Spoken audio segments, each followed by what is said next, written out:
Narito na mga balita mula sa GMA Integrated News. Iniimbestigahan pa kung may kaugnayan sa pagkamatay ng isang lider at mga miyembro ng Dawla Islamiyya ang pagpapasabog kanina sa gym ng Mindanao State University sa Marawi.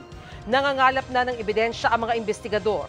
Naka-red alert na sa buong Mindanao at heightened alert naman sa Metro Manila. Sa isang pahayag, sinabi ni Pangulong Bongbong Marcos na mga dayuhang terorista ang nasa likod ng pagpapasabog. Nagpahatid na pakikiramay ang Pangulo at nangakong pananagutin ang mga nasa likod nito. Narito naman ang iba pang balitang binabantayan ng GMA Integrated News. Mahigit 100 Chinese militia vessels namataan sa Julian Felipe Reef ayon sa Philippine Coast Guard. Isa ang patay, 4 ang sugatan at mahigit 500 pamilya ang apektado sa lindol sa Mindanao. Red alert nakataas sa NDRMC sa Davao at Caraga. At mamaya sa 24 oras weekend, 4 na suspects sa Rentangay modus arestado dahil sa carnapping.